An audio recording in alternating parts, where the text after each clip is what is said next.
Bismillah, Assalamualaikum warahmatullahi wabarakatuh. Salam sejahtera untuk kita semua. Adik-adikku sekalian, saya Andi Sudimas Sulaiman, Gubernur Sulawesi Selatan, mengucapkan selamat datang dalam program Smart School Dinas Pendidikan Provinsi Sulawesi Selatan. Hari ini adik-adik sekalian akan mengikuti pembelajaran hybrid dalam program Smart School. Aplikasi Smart School adalah sebuah pendekatan dengan tetap mengedepankan sebuah pendidikan dengan digital approaching untuk kemudian mengedepankan kualitas dan mutu pendidikan yang diterima siswa secara seragam di seluruh wilayah Sulawesi Selatan termasuk di pelosok-pelosok. Program ini bukan hanya memberikan kepada adik-adik sekalian pengalaman belajar yang baru, namun juga memberikan fasilitas kebutuhan dengan fitur bermanfaat seperti rekaman video pembelajaran yang dapat diulang, trik-trik penyelesaian soal, ujian-ujian serta sarana konsultasi pembelajaran dari guru-guru terbaik di Sulawesi Selatan. Sering-sering mengakses aplikasi Smart School melalui gawai yang adik-adik sekalian miliki di setiap kesempatan yang dimiliki. Untuk seluruh adik-adikku sekalian yang saya cintai, saya banggakan, selamat belajar dan semoga ilmu yang didapatkan bermanfaat untuk menambah pengetahuan pendidikan adik-adik sekalian. Salam kita pada salam. Assalamualaikum warahmatullahi wabarakatuh. Salam sejahtera untuk kita semua.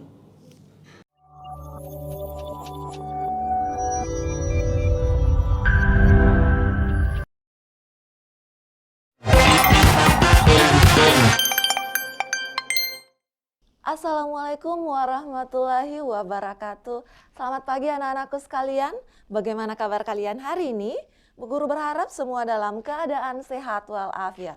Bertemu lagi dengan Bu Indra Wulan dalam kelas sejarah Smart School, tempat di mana kita bisa belajar sejarah secara seru dan juga menyenangkan.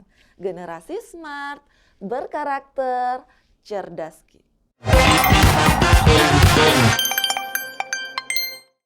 Baik anak-anakku sekalian, seperti biasa sebelum kita memulai pembelajaran hari ini, Bu Guru persilahkan untuk memindai QR Code, silahkan diisi presensi hari ini, silahkan diisi sesuai dengan data anak-anakku sekalian di sekolahnya masing-masing. Sudah ya? Baik. Memulai pembelajaran hari ini, seperti biasanya, Bu Guru selalu memberikan sebuah kalimat motivasi. Adapun kalimat motivasi hari ini berasal dari Abdullah Gymnastiar, di mana beliau pernah mengatakan bahwa tidak ada kebaikan yang bisa kita dapatkan dari sebuah perpecahan. Maka dari itu, kunci untuk menghindari perpecahan adalah dengan mensyukuri perbedaan. Anandaku sekalian, apa yang ingin Bu Guru sampaikan dalam kalimat motivasi ini bahwa sejatinya kondisi Indonesia itu adalah sebuah negara yang plural. Maka memiliki sikap dan kemudian mewujudkannya dalam perilaku, menjaga persatuan dan kesatuan bangsa adalah keniscayaan yang harus kita miliki bersama. Sejarah telah mencatat bahwa bahkan pasca kemerdekaan, berbagai gerakan-gerakan yang bisa mengancam perpecahan, mengancam persatuan dan kesatuan pada saat itu sering sekali terjadi. Maka hal yang terkecil yang bisa anak-anakku lakukan adalah dengan terus menjaga persatuan dan kesatuan itu dengan memandang perbedaan sebagai sebuah kekayaan, bukan sebagai pembeda yang akan memecah belah bangsa, yang kemudian kita bingkai dengan indah dalam bingkai kebinekaan tunggal ika. Nah anak-anakku sekalian, sesuai dengan kalimat motivasi yang sudah Bu Guru sampaikan, kira-kira adakah yang bisa menebak? Hari ini kita akan belajar tentang apa ya? Ya, benar sekali. Hari ini kita akan belajar tentang ancaman disintegrasi di Indonesia dengan motif sistem pemerintahan. Anak-anakku sekalian, sebelumnya kita akan melihat terlebih dahulu apa sih yang menjadi tujuan pembelajaran pada hari ini. Nah, adapun kemudian tujuan pembelajaran hari ini adalah anak-anakku diharapkan mampu untuk menganalisis terkait ancaman disintegrasi di Indonesia, tepatnya pada motif sistem pemerintahan. Kemudian, mari kita refleksi terlebih dahulu anak-anak terkait masalah materi apa yang sudah kita pelajari sebelumnya, di mana di sana kita ketahui bahwa ternyata pasca kemerdekaan Indonesia tidak hanya dibingungkan dengan bagaimana menghadapi ancaman dari luar negeri pada saat itu berupa kebingisan bangsa-bangsa asing dalam hal ini sekutu yang kemudian memboncengi Nietzsche atau Belanda yang ingin kembali melakukan penguasaan di Indonesia. Nah, di lain pihak, ternyata bangsa Indonesia itu sendiri harus mengatasi atau melawan bangsanya sendiri. Mengapa? Karena pada saat itu muncul berbagai ancaman disintegrasi atau bahkan dikatakan sebagai pemberontakan yang berasal dari daerah-daerah. Nah, anak-anakku sekalian, mari kita lihat kembali. Terkait masalah pergolakan pasca kemerdekaan, itu kita bedakan menjadi 3 kategori. Kategori yang pertama yaitu pergolakan yang berkaitan dengan ideologi seperti pemberontakan PKI Madiun, pemberontakan DITI, dan gerakan 30 September 1965. Kemudian kategori yang kedua yakni terkait masalah pergolakan yang berkaitan dengan kepentingan. Adapun kemudian pergolakan ini berupa pemberontakan APRA, pemberontakan Andi Aziz, pemberontakan Republik Maluku Selatan. Dan yang terakhir, yakni pergolakan yang berkaitan dengan sistem pemerintahan. Anandaku sekalian para generasi smart dimanapun kalian berada, bila yang lalu kita sudah spesifik membahas tentang pergolakan yang berkaitan dengan ideologi dan kepentingan, maka hari ini kita akan lebih spesifik membahas tentang bagaimana pergolakan yang berkaitan dengan sistem pemerintahan. Namun sebelumnya yang harus kita mengerti terlebih dahulu, apa sih yang dimaksud dengan pergolakan yang berkaitan dengan sistem pemerintahan? Nah, pergolakan yang berkaitan dengan sistem pemerintahan adalah sebuah kegiatan atau gerakan disintegrasi, gerakan separatisme, pergolakan, atau biasa juga dikenal dengan pemberontakan yang mana dilatar belakangi karena adanya ketidakpuasan terkait sistem pemerintahan. Nah, adapun kemudian motif sistem pemerintahan dalam hal ini anak-anak bisa dilihat dalam 3 bentuk. Jadi mari kita lihat kemudian terkait masalah sistem pemerintahan ini sih biasanya dia dikaitkan dengan masalah-masalah apa saja ya. Ternyata pertama bisa jadi hal ini terkait tentang penolakan sistem yang berlaku pada negara pada saat itu. Namun bisa jadi juga terkait dengan penolakan kebijakan yang dijalankan oleh pemerintah pada saat itu. Bisa jadi pula terkait masalah ketidakpuasan kesejahteraan masyarakat pada saat itu tepatnya di bidang ekonomi. Kemudian bisa pula terkait masalah ketidakadilan yang dirasakan masyarakat di berbagai bidang kehidupan. Jadi anak-anakku nanti bisa dilihat dari gerakan-gerakan pemberontakan yang terjadi notabene-nya itu berdasarkan atau dilatar belakangi dengan motif sistem pemerintahan di mana kajiannya nanti ada yang berupa terkait masalah 4 poin yang sudah Bu Guru sebutkan sebelumnya. Bisa dipahami anak-anak? Nah, mari kita lihat. Terkait masalah gerakan disintegrasi yang akan kita bahas hari ini yaitu dengan motif sistem pemerintahan, maka ada 3 peristiwa penting yang akan kita bahas kali ini. Pertama yakni pemberontakan pemerintahan revolusioner Republik Indonesia atau pemberontakan PRRI. Kemudian yang kedua pemberontakan Permesta. Kemudian yang ketiga kita juga akan fokus membahas tentang bagaimana persoalan-persoalan negara federal pada saat itu dan juga BFO. Nah anak-anakku jadi 3 peristiwa inilah yang akan kita kaji untuk kali ini. Nah mari kita lihat pembahasannya satu per satu. Ya, pembahasan yang pertama kita akan mulai dari pemberontakan PRRI. Dan ternyata di dalam judul ini Bu Guru mengaitkannya dengan Permesta. Yang harus kita ketahui bahwa tentu pemberontakan atau gerakan PRRI dan Permesta ini adalah sebuah gerakan yang berbeda dengan wilayah yang berbeda pula. Namun kemudian anak-anakku ini biasanya disandingkan dengan bersama. Kenapa? Karena pada hakikatnya Permesta nantinya akan muncul sebagai bentuk dukungan dari gerakan yang dilakukan oleh PRRI pada saat itu. Namun, mari kita bahas dulu terlebih dahulu apa sih yang dimaksud dengan PRRI dan apa sih yang menjadi gerakan dari Permesta, apa yang membedakan antar keduanya. Nah, dalam slide ini Bu Guru sudah perlihatkan bahwasanya yang dimaksudkan dengan PRRI itu merupakan akronim dari Pemerintahan Revolusioner Republik Indonesia, di mana pada saat itu ini merupakan pemerintahan oposisi, gerakan oposisi yang berasal dari pemerintah daerah terhadap pemerintah pusat pada saat itu, di mana gerakan ini dideklarasikan pada kronologi waktu 15 Februari 1958. Pada saat itu dideklarasikannya dengan pusat Padang atau di Sumatera Barat dengan tokohnya yang muncul pada saat itu yakni Ahmad Hussein.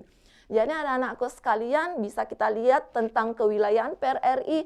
Ini adalah sebuah gerakan yang tentunya berkembang di Pulau Sumatera. Sedangkan apa yang dimaksud dengan Permesta? Permesta ini sendiri adalah akronim dari Perjuangan Rakyat Semesta, di mana Permesta ini adalah gerakan militer di Indonesia yang ada pada saat itu, di mana dia dideklarasikan, diproklamirkan oleh Letnan Kolonel Pince Sumual pada saat itu pada tanggal 2 Maret 1957, di mana kita ketahui anak-anak ternyata di tahun 1057 ini pertama kali Permesta ini dideklarasikan itu markasnya berada di Makassar, dalam hal ini Sulawesi Selatan. Namun ternyata lambat laun sesuai dengan waktu ke waktu dukungan terhadap Permesta yang berasal dari Sulawesi Selatan ini semakin kecil bahkan hilang. Makanya pada saat itu Letkol Pince Sumual menginisiasi untuk memindahkan markas Permesta dari Makassar kemudian menuju Manado, Sulawesi Utara. Jadi di sini anak-anak bisa dilihat perbedaan antara PRRI Permesta, di mana satunya lebih pada kewilayahan Sumatera, kemudian yang satunya lebih pada wilayah Sulawesi. Namun kemudian karena adanya kesamaan baik itu tujuan maupun latar belakang, makanya pembahasan untuk pemberontakan PRRI dan Permesta ini biasanya disandingkan dengan bersama-sama. Baik anak-anakku, sampai di situ bisa dipahami ya. Selanjutnya kita akan melihat dari segi kesamaan latar belakang pemberontakan Pemerintah Revolusioner Republik Indonesia dan Perjuangan Rakyat Semesta. Ternyata di sini terlihat dari adanya kesamaan, yaitu berupa kesenjangan antara kesejahteraan di wilayah pusat dengan pemerintah daerah pada saat itu, dalam hal ini di wilayah Sumatera dan Sulawesi. Nah, sekarang kita lanjut pula melihat secara lebih spesifik apa sih yang melatar belakangi sehingga PRRI ini bisa melakukan gerakan pemberontakan. Jadi dalam hal ini Bu Guru ingin menyampaikan tentang faktor khusus. Jadi tadi kita sudah melihat adanya kesamaan latar belakang, itu bisa dikategorikan sebagai faktor umum, secara umum kenapa terjadi sebuah gerakan pemberontakan dari PRRI dan Permesta. Nah sekarang lebih spesifik kita akan melihat faktor khusus yang melatar belakangi terjadinya pemberontakan PRRI. Di sini bisa kita lihat bahwa yang melatar belakangi terjadinya pemberontakan PRRI adalah adanya ketidakpuasan kepada pemerintah pusat dari pemerintah daerah Sumatera pada saat itu.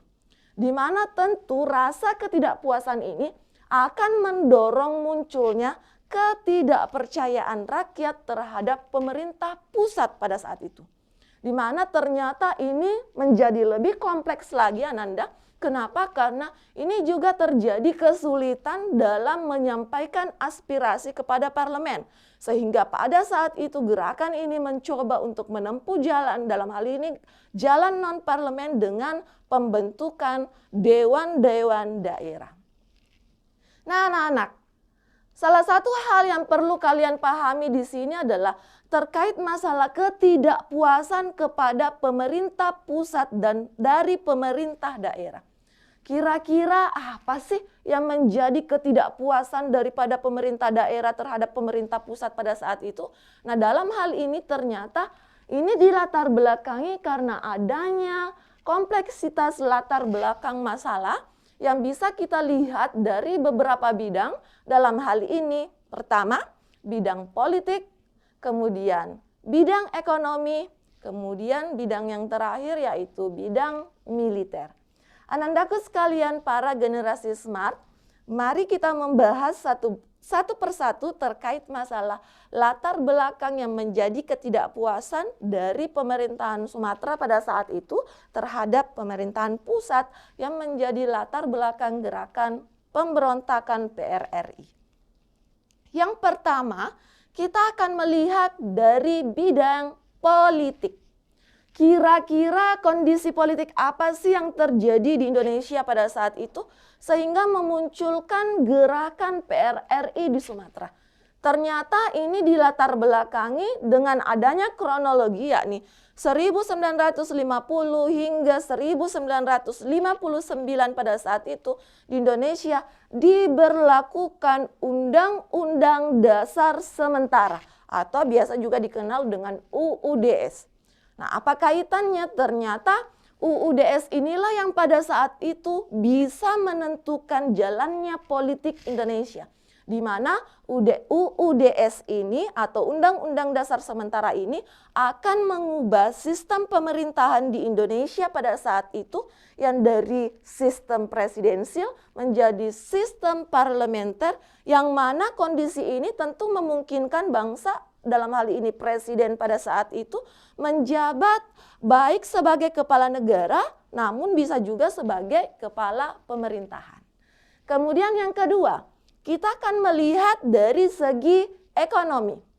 Adapun kemudian masalah ekonomi yang menjadi masalah utama sebagai latar belakang masalah di sini adalah adanya ketidakmerataan pembangunan di daerah-daerah, di mana hal ini bisa dilihat dari adanya kesenjangan yang terjadi antara pembangunan di Pulau Jawa dengan di luar Pulau Jawa, termasuk Sumatera pada saat itu. Sedangkan anak-anak ketika ditelusuri dari data ekspor Indonesia pada saat itu, ternyata diketahui bahwa 71%, diperhatikan, 71% angka pada saat itu merupakan sumbangsi ekspor yang dihasilkan ternyata berasal dari Pulau Sumatera. Sedangkan 17%-nya itu merupakan sumbangsi yang berasal dari Pulau Jawa. Nah, angka-angka inilah yang kemudian sangat menunjukkan ketimpangan, bahwasanya Sumatera pada saat itu menganggap diri mereka bisa memberikan pertolongan sumbangsi ekspor yang lebih akan berdampak pada ekonomi Indonesia dibandingkan dengan Pulau Jawa, sehingga mereka merasa lebih dieksploitasi oleh pemerintah pada saat itu. Jadi intinya mereka tidak puas dengan kebijakan dalam hal ini di bidang ekonomi pada saat itu karena adanya pemerataan pembangunan di daerah-daerah yang sangat senjang antara wilayah pembangunan yang ada di wilayah Jawa pada saat itu dengan di luar Jawa. Kemudian dilihat dari latar belakang ini, ada dari sistem politik, ekonomi, ternyata ada pula bidang yang bermasalah dalam hal ini di bidang militer. Di mana pada saat itu Ananda, yang menjadi ketidakpuasan dari masyarakat Sumatera pada saat itu karena adanya pengurangan divisi pada Brigade Angkatan Darat, dan kemudian ini tentu akan berdampak pula pada minimnya kesejahteraan tentara khususnya yang ada di Sumatera.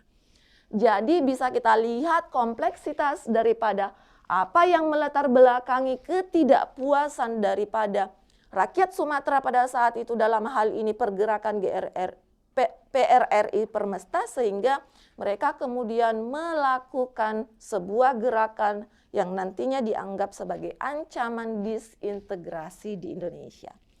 Baik anak-anakku sekalian, selanjutnya kita akan lanjut pada bagaimana jalannya pemberontakan PRRI di Indonesia. Namun sebelum itu kita harus mengerti terlebih dahulu apa sih yang menjadi tujuan dari pemberontakan ini. Ternyata yang menjadi tujuan dari pemberontakan ini adalah mereka mau menentang kabinet Juanda pada saat itu dengan pembentukan pemerintahan sementara yang dipimpin oleh Muhammad Hatta dan juga Sri Sultan Hamengkubuwono ke-9 pada saat itu. Jadi di mana pada saat itu mereka menuntut bagaimana kemudian ini berlangsung hingga pemilu selanjutnya, dan juga mereka menuntut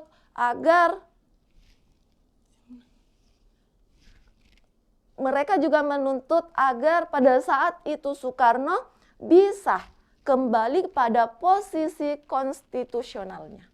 Baik anak-anak, kira-kira seperti itu tujuan, dan ini tentu akan juga berkaitan dengan bagaimana proses jalannya pemberontakan PRRI di Indonesia. Nah, sekarang kita lihat jalannya pemberontakan pemerintah revolusioner Republik Indonesia ini ditandai dengan adanya pembentukan dewan-dewan daerah pada saat itu yang digunakan sebagai alat perjuangan tuntutan. Tadi tuntutannya sudah Bu Guru sampaikan di bagian tujuan ya. Yang mana ini terjadi pada Desember 1956 dan Februari 1957.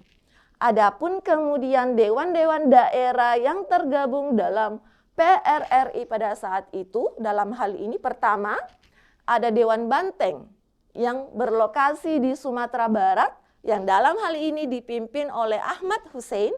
Kemudian yang kedua ada Dewan Gajah yang posisinya di Sumatera Utara yang dipimpin oleh Maludin Simbolon. Kemudian yang ketiga ada Dewan Garuda di Sumatera Selatan yang dipimpin oleh tokoh yang bernama Barlian. Kemudian yang terakhir juga ada Dewan Manguni dalam hal ini di Sulawesi Utara yang dipimpin oleh Vince Sumual. Jadi adapun kemudian yang dilakukan oleh dewan-dewan pada saat itu, mereka kerap sekali melakukan pertemuan-pertemuan, melakukan rapat, di mana rapat-rapat dari dewan-dewan ini nantinya hasil keputusannya itu berupa dikeluarkannya sebuah gagasan bahwa mereka akan membentuk sebuah pemerintahan tandingan. Baik anak-anakku, sampai di situ terkait masalah jalannya pemberontakan PRRI. Selanjutnya kita akan lebih spesifik lagi masih tentang jalannya pemberontakan dari terbentuknya dewan-dewan tadi. Ternyata dalam hal ini dewan-dewan ini nanti akan mengambil kekuasaan pemerintah daerah di wilayahnya masing-masing, di mana dalam perkembangannya ternyata terdapat beberapa tokoh sipil dari pusat yang pada saat itu turut mendukung pergerakan PRRI dan bahkan dikatakan bergabung ke dalamnya. Nah, tokoh-tokoh ini seperti Syafruddin Prawiranegara, kemudian tokoh Burhanuddin Harahap, dan juga Muhammad Natsir. Nah, adapun kemudian keterlibatannya nanti tentu mendapatkan alasan-alasannya, ada alasannya dan nanti akan kita bahas selanjutnya. Baik anak-anakku sekalian, sebenarnya dari segi gerakan ini itu sudah mendapatkan respon dari berbagai pihak. Salah satunya yaitu dari Kasat Abdul Haris Nasution atau biasa kita kenal dengan Ahan Nasution yang pada saat itu bersama dengan Perdana Menteri Juanda. Sebenarnya mereka sudah berusaha untuk mengatasi krisis ini, yaitu dengan menempuh jalan musyawarah. Jadi mereka masih berupaya untuk melakukan proses damai, namun apa yang terjadi, upaya ini dikatakan gagal karena tidak menemukan titik temu ataupun solusi penyelesaian yang terbaik. Dan pada saat itu di lain pihak, ya di pihak PRRI sendiri, Ahmad Hussein yang pada saat itu menjadi pimpinan daripada gerakan ini, itu lalu mengultimatum pemerintah pusat di mana mereka pada saat itu menuntut agar kabinet Juanda mengundurkan diri dan menyerahkan mandatnya kepada presiden. Namun apa yang terjadi? Tentu saja tuntutan tersebut jelas akan ditolak oleh pemerintah pusat. Baik anak-anakku sekalian, selanjutnya kita akan sampai pada bagaimana kronologi masuknya puncak pemberontakan PRRI. Adapun kemudian yang menjadi titik puncak daripada pemberontakan pemerintah revolusioner Republik Indonesia ini bisa terlihat dari kronologi waktu, yaitu 15 Februari 1958, di mana Ahmad Hussein pada saat itu memproklamasikan berdirinya pemerintah revolusioner Republik Indonesia, di mana ini dikenal dengan PRRI, tepatnya di Padang, Sumatera Barat. Adapun yang kemudian menjadi Perdana Menterinya pada saat itu adalah Saprudin Prawiranegara. Saprudin Prawiranegara pada saat itu bersedia terlibat. Kenapa? Karena dengan alasan bahwa apa yang kemudian menjadi upaya yang dilakukan oleh PRRI pada saat itu, di mana Saprudin Prawiranegara terlibat, itu menjadikan sebuah usaha yang tidak merupakan upaya untuk memisahkan diri dari negara kesatuan, tetapi hanya berupa upaya untuk penyelesaian bagaimana menyelesaikan bengkalai revolusi Indonesia yang ada pada saat itu. Makanya kemudian Saprudin Prawiranegara banyak terlibat dalam peristiwa ini. Kemudian selanjutnya terkait dengan dikeluarkannya berita proklamasi PRRI, ternyata tentu ini akan diketahui ke daerah-daerah lainnya. Nah, salah satu yang menarik adalah ketika berita proklamasi PRRI ini tiba di daerah, dalam hal ini di Sulawesi Utara. Nah, berita proklamasi PRRI ini ternyata mendapat sambutan yang antusias dari para tokoh masyarakat Manado, Sulawesi Utara pada saat itu. Bahkan pada saat itu mereka juga menyatakan dukungan terhadap PRRI dengan selanjutnya lebih mendeklarasikan lagi gerakan mereka yang dikenal dengan Perjuangan Rakyat Semesta atau biasa kita kenal dengan Permesta. Anak-anakku sekalian, sebelumnya Bu Guru sudah membahas spesifik terkait masalah PRRI. Selanjutnya meskipun tadi sudah kita simak bahwa ternyata PRRI ini ada kaitannya yang sangat dekat dengan Permesta, di mana tadi disampaikan bahwa Permesta akan menjadi pendukung dari gerakan yang dilakukan oleh PRRI. Namun Bu Guru dalam hal ini ingin juga membahas lebih spesifik terkait masalah bagaimana pemberontakan Permesta itu bisa terjadi. Yang pertama, kita lihat dari segi latar belakang. Ternyata yang melatar belakangi terjadinya pemberontakan Permesta ini berawal dari adanya ketidakpuasan dengan pembagian alokasi biaya pembangunan dari pemerintah pusat. Nah, ada satu hal yang Ananda harus mengerti dalam hal ini, bahwasanya ini tidak terjadi serta-merta langsung mereka panas atau langsung mereka menginginkan sesuatu yang pada akhirnya ternyata membuat mereka tidak puas terhadap kebijakan yang dilakukan oleh pemerintah pada saat itu. Tetapi ada kronologi-kronologi yang berkembang pada saat itu, di mana ternyata di tahun 1957 Gubernur Sulawesi pada saat itu, dalam hal ini Andi Pangerang Petarani bersama dengan delegasinya pada saat itu sudah mencoba datang ke Jakarta untuk bertemu Perdana Menteri pada saat itu, dalam hal ini Ali Sastroamidjojo, karena harus juga diketahui bahwa anak-anakku terjadinya pemberontakan PRRI dan Permesta ini dia berlangsung pada masa demokrasi liberal yang pada saat itu dipimpin oleh kabinet Ali Sastroamidjojo kedua tepatnya. Nah, ketika Andi Pangerang yang merupakan Gubernur Sulawesi pada saat itu mendatangi Perdana Menteri di Jakarta, yang dalam hal ini pada saat itu juga turut meminta tuntutan-tuntutan sebagaimana alokasi dana dan kemudian otonomi daerah yang lebih besar untuk wilayah Sulawesi pada saat itu, ternyata hal ini tidak mendapatkan solusi. Begitupun pada proses berikutnya, di mana pada saat itu juga masih tetap dikirim delegasi-delegasi dari Sulawesi setelah kepergian daripada Andi Pangerang Petarani, tetapi ternyata juga menyebabkan tidak adanya solusi. Maka daripada itu, di tanggal 2 Maret 1957, dalam hal ini tokoh Vincent Humuau kemudian memproklamasikan sebuah piagam perjuangan rakyat semesta atau Permesta di Makassar. Di mana pada saat itu yang merupakan isi dari piagam ini adalah kira-kira bermakna seperti ini Ananda, bahwa mereka berusaha meyakinkan pemerintah dan seluruh lapisan masyarakat pada saat itu bahwa gerakan yang mereka lakukan ini adalah sebuah gerakan yang tidak memisahkan diri dari negara kesatuan. Tetapi gerakan ini hanya berupa upaya untuk menyelesaikan bengkalai revolusi nasional yang ada pada saat itu. Kemudian kita akan melihat bagaimana upaya penumpasan pemberontakan Permesta pada saat itu. Ternyata pemerintah melancarkan gerakan operasi militer atau GOM, di mana beberapa di antaranya seperti Operasi Merdeka yang dipimpin oleh Letnan Kolonel Rukminto Hendraningrat. Kemudian yang kedua Operasi Sabta Marga I yang kemudian dipimpin oleh Letkol Sumarsono.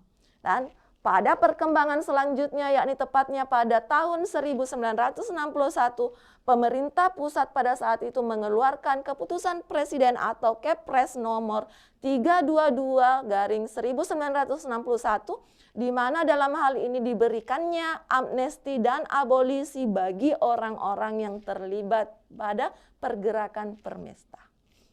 Anak-anakku sekalian, selanjutnya kita akan melihat bagaimana upaya daripada penumpasan PRRI Permesta dalam hal ini secara lebih umum, sama seperti penjelasan sebelumnya bahwa dilakukan atau ditempuh dengan jalan operasi militer, di mana operasi militer ini dilakukan untuk menindak pemberontak yang ternyata ketika ditelusuri pada saat itu didukung atau mendapatkan dukungan dari Amerika Serikat. Nah, adapun kemudian keterlibatan dari Amerika pada saat itu adalah karena kekhawatiran mereka bahwasanya pemerintah Indonesia pada saat itu sudah banyak mendapatkan pengaruh dari komunis. Maka ini yang menjadi kekhawatiran sehingga Amerika pada saat itu terlibat dalam pemberontakan ini. Baik anak-anakku sekalian, demikian terkait masalah pemberontakan PRRI Permesta. Selanjutnya kita akan masuk pada persoalan negara federal dan BFO.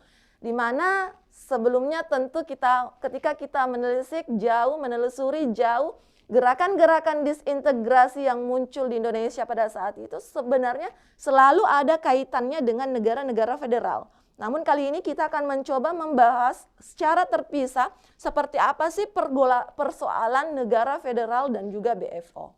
Baik anak-anakku sekalian, terkait masalah persoalan negara federal, ini bisa kita lihat dari pembentukan negara-negara federal tersebut yang berawal dari adanya upaya Gubernur Jenderal Hindia Belanda pada saat itu, yakni Van Mook, yang ingin menegakkan kembali kekuasaan Belanda di Indonesia, di mana pada Mei 1948 negara-negara federal ini dikatakan mengadakan pertemuan yang kemudian dikenal dengan Bijenkomst for Federal Overleg atau biasa juga dikenal dengan BFO. Nah, selanjutnya di dalam masyarakat yang harus Anandaku ketahui adalah ternyata masyarakat pada saat itu terpecah menjadi dua golongan. Dalam hal ini golongan federal yang pro dengan Belanda, mereka tetap ingin mempertahankan negara-negara federal. Kemudian ada golongan unitaris yang kemudian pro dengan RI, di mana mereka ingin kembali kepada bentuk negara kesatuan. Di mana kemudian ternyata pada kronologi selanjutnya, negara-negara federal ini mengalami ketidakpuasan hingga pada 17 Agustus 1950, RIS kemudian berubah menjadi Negara Kesatuan Republik Indonesia. Anandaku sekalian, selanjutnya tadi kita sudah ketahui bahwa dalam hal ini BFO itu adalah perkumpulan atau pertemuan antara negara-negara federal sehingga bisa juga dikatakan sebagai Majelis Permusyawaratan Federal pada saat ini. Ini adalah majelis yang kemudian dibentuk atau didirikan oleh Belanda, di mana komite ini bertanggung jawab untuk mendirikan pemerintahan sementara yang berada pada bulan Juli 1948 sebagaimana pada saat itu dirumuskan dalam konferensi meja bundar.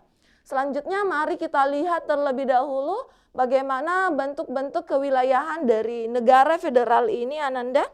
Jadi mari kita coba baca petanya ya, legendanya.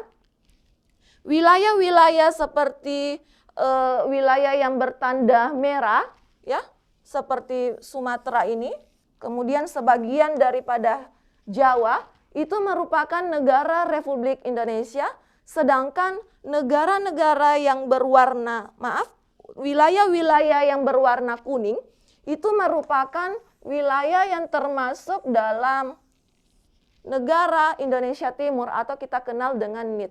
Sementara pada saat itu terbentuknya negara-negara federal yang berada di bawah Republik Indonesia Serikat atau kita kenal dengan RIS itu merupakan wilayah-wilayah yang berwarna merah, kemudian biru dan juga kuning.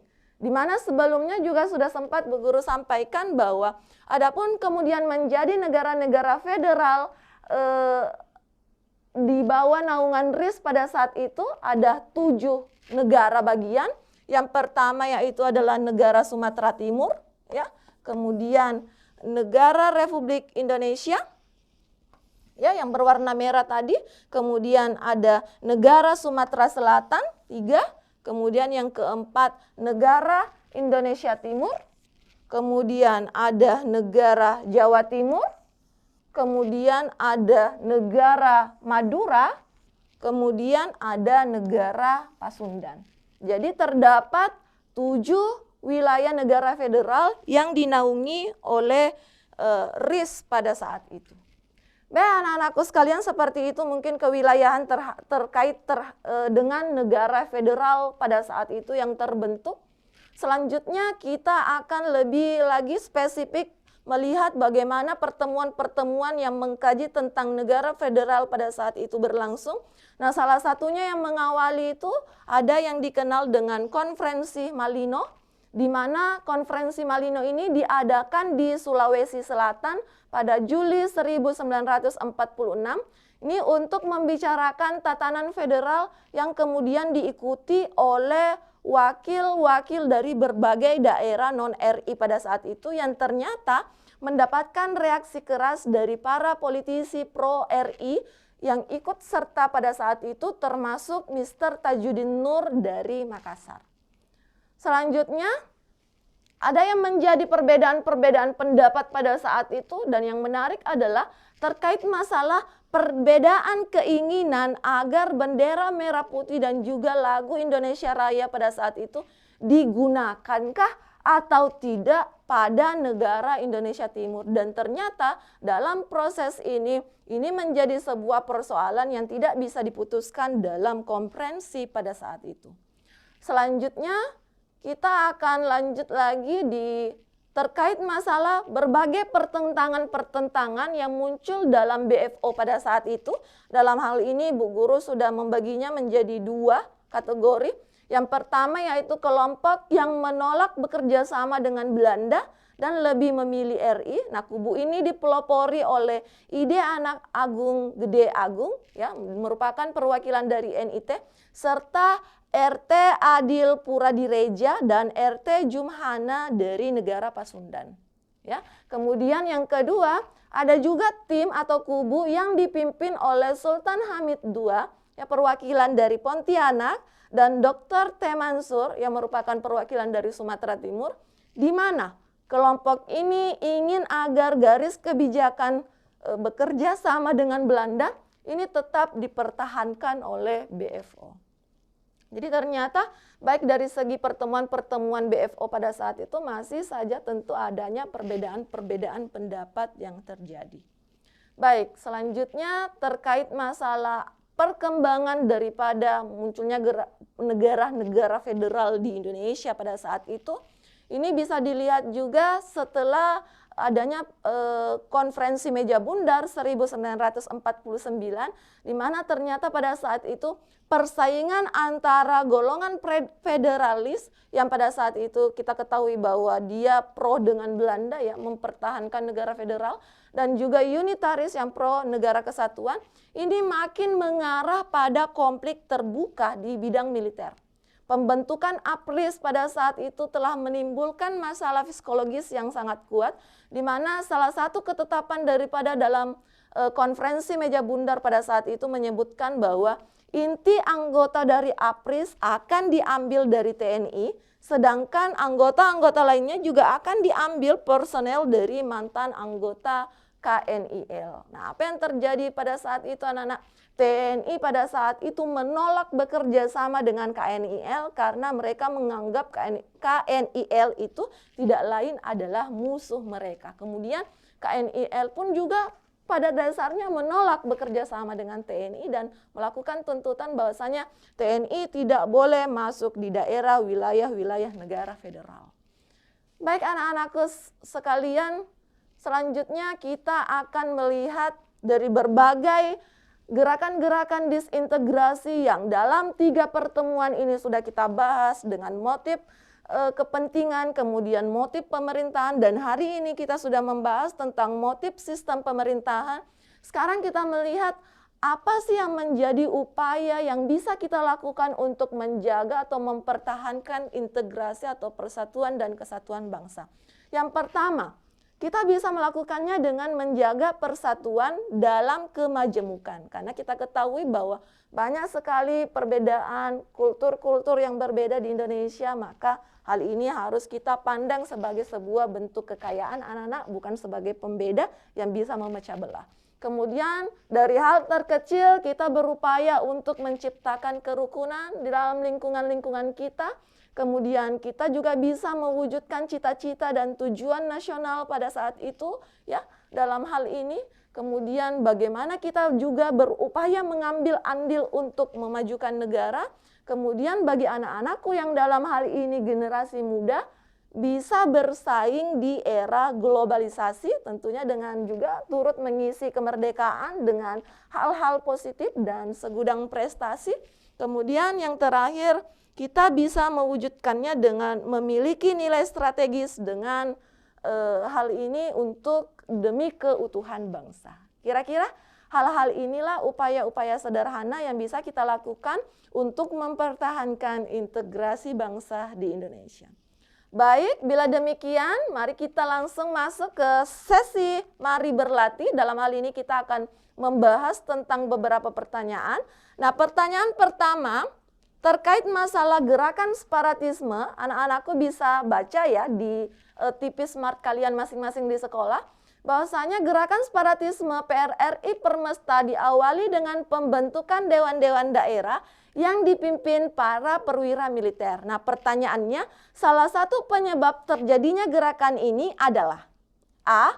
Menolak gerakan anti konsepsi presiden, B. Tidak puas atas kinerja Badan Konstituante pada saat itu, C. Kurangnya rasa persatuan di kalangan pejabat, kemudian D. Kesenjangan ekonomi antara daerah dan pusat, kemudian D. Menuntut presiden segera mengeluarkan dekret. Nah, untuk pertanyaan ini kira-kira jawabannya yang mana ya? Ananda bisa menuliskan jawabannya di kolom chat. Baik. Anandaku sekalian, untuk jawaban pertanyaan ini adalah D atau delta, yakni terkait masalah kesenjangan ekonomi antara daerah dan pusat. Baik anak-anakku, selanjutnya kita masuk pada pertanyaan kedua. Wah, pertanyaan ini sangat mudah ya. Kalau anak-anakku sekalian tadi sudah memperhatikan penjelasan daripada Bu Guru. Nah, pertanyaannya seperti ini. Gerakan separatisme PRRI Permesta dilakukan oleh perwira-perwira militer. Mereka kemudian membentuk dewan-dewan wilayah di Sumatera dan juga di Sulawesi. Nah, salah satu dewan yang dibentuk di wilayah Sulawesi adalah A. Dewan Banteng, B. Dewan Gajah, C. Dewan Garuda, D. Dewan Manguni, atau E. Dewan Pasopati. Wah, Kira-kira jawaban untuk pertanyaan ini yang mana ya anak-anak? Luhut Timur, halo. Juga menjawab D, dan benar sekali yang menjadi jawaban dari pertanyaan ini adalah Dewan Mangun yang dipimpin oleh Vince Sumual pada saat itu. Ya anak-anak, kita masuk ke pertanyaan terakhir. Ini adalah pertanyaan literasi benar dan salah. Coba disimak pernyataannya. Pemberontakan PRRI Permesta bermula dari adanya persoalan di dalam tubuh Angkatan Darat berupa kekecewaan atas minimnya kesejahteraan tentara di Sumatera dan Sulawesi. Hal ini mendorong beberapa tokoh militer pada saat itu untuk menentang Kazak. Kemudian persoalannya ternyata malah meluas pada tuntutan otonomi daerah. Ada ketidakadilan yang dirasakan beberapa tokoh militer pada saat itu dan juga sipil di daerah terhadap pemerintah pusat yang dianggap tidak adil dengan alokasi dana pembangunan. Nah, pernyataan di atas, pernyataan tersebut itu benar atau salah? Silakan diberikan respon di kolom chat. Ini terkait masalah bagaimana awal mula terjadinya pemberontakan PRRI Permesta, kemudian masuk pada kronologinya. Baik, sudah masuk juga respon dari SMA 1 Selayar dan juga SMA Negeri 1 Luhut Timur. Terima kasih Nanda atas respon positifnya. Keduanya menjawab benar, dan benar sekali jawaban untuk pernyataan ini adalah benar. Baik Ananda, sampai di situ dulu pertemuan kita hari ini ya. Namun sebelum menutup perjumpaan kali ini, Bu Guru ingin mempersilahkan untuk anak-anakku sekalian dan juga guru pendamping yang ada di sekolah, Bapak dan Ibu yang terhormat, silakan memindai link QR Code yang sudah saya sediakan. Dalam hal ini ada link QR Code untuk modul yang di dalamnya terdapat pembahasan materi dan juga pembahasan soal yang merupakan bentukan atau disusun oleh tim Smart School. Kemudian juga terdapat lembar aktivitas bagi anak-anakku yang untuk menyelesaikan waktu yang masih tersisa di jam sejarah. Di dalamnya ada kuis berupa teka-teki silang sejarah. Kemudian lagi-lagi Bu Guru juga mengharapkan anak-anakku atau mungkin Bapak dan Ibu guru di sekolah, pendamping sekolah, bisa memberikan refleksi berupa saran maupun kritikan apa yang bisa saya lakukan untuk memperbaiki pembelajaran saya hari ini. Baik, sudah ya. Selanjutnya Bu Guru tibalah sampai di penghujung perjumpaan kita hari ini. Bu Guru mau mengucapkan terima kasih kepada Ananda sekalian karena selalu belajar dengan semangat bersama dengan Bu Lan. Bu Guru akhiri perjumpaan ini dengan sebuah kalimat dari Muhammad Yamin bahwa cita-cita persatuan Indonesia itu bukanlah omong kosong, tetapi benar-benar didukung oleh kekuatan-kekuatan yang timbul pada akar sejarah bangsa kita sendiri.